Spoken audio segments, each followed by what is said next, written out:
اللہ کے سوا کسی اور کی اطاعت جس سے اللہ کی معصیت لازم آتی ہو، شرک۔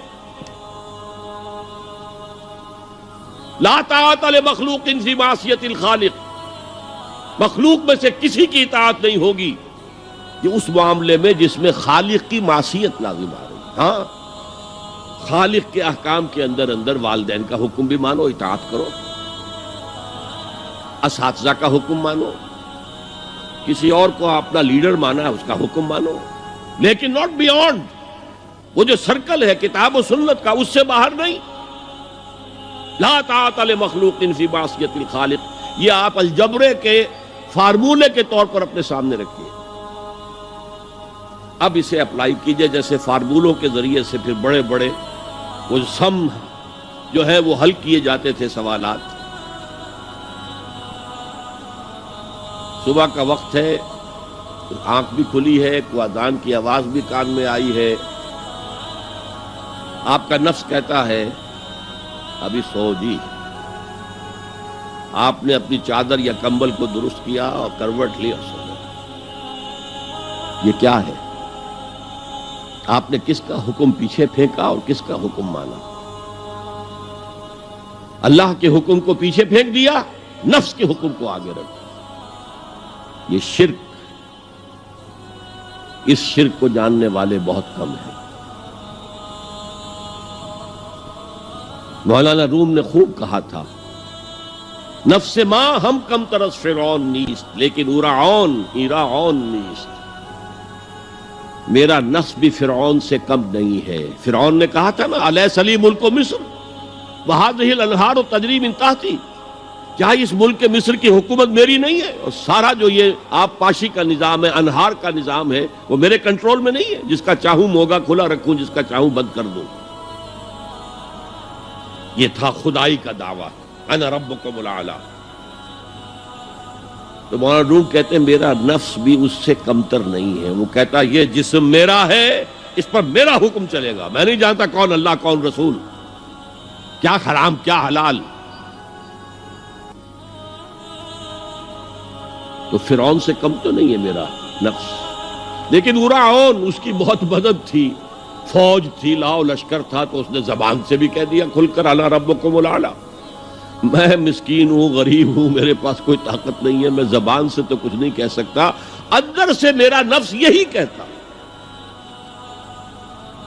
یہ نفس کی حکومت قرآن کہتا ہے، میں حیران ہوتا ہوں، دو جگہ یہ مضمون آیا ہے، ارأیت من اتخذ الہہ ہواہ افانت تکون علیہ وکیلا۔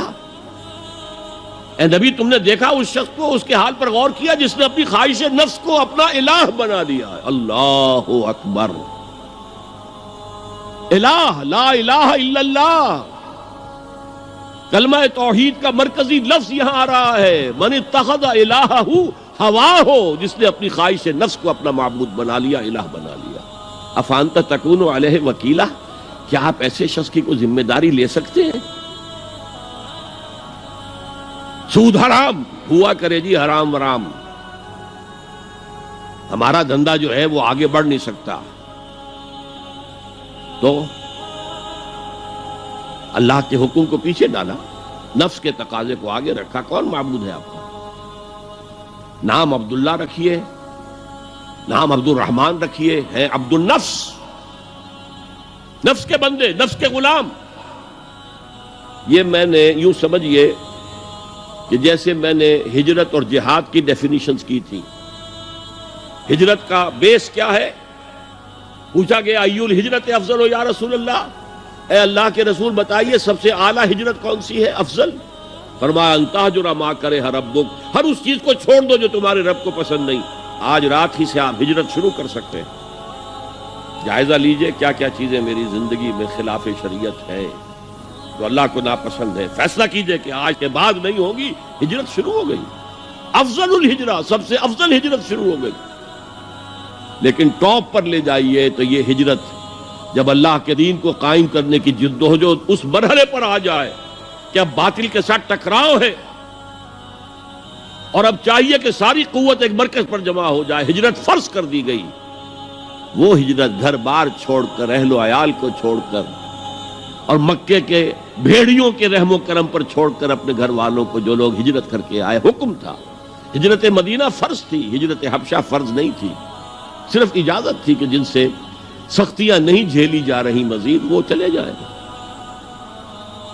تو ہجرت کا یہ ابتدائی نقطہ، انتہا یہ جہاد، المجاہد من جاہد نفسہ، جہاد تو یہاں سے شروع ہو گیا، اپنے نفس کے خلاف جہاد کرنا۔ صبح نفس نے کہا ابھی سو جاؤ، آپ نے نفس کی بات کو رد کیا، اپنا کمبل اٹھا کے پھینکا، اٹھے، وضو کیا، نماز کے لیے آپ مسجد چل دیے، آپ نے جہاد کیا نفس کے خلاف۔ یہ افضل الجہاد ہے، اور سب سے چوٹی اوپر یہ ہے کہ جب وہ حق و باطل کی جنگ ہو تو جان ہتھیلی پر رکھ کر میدان میں حاضر ہو جاؤ۔ هي الحلقات تحفظني بآيات من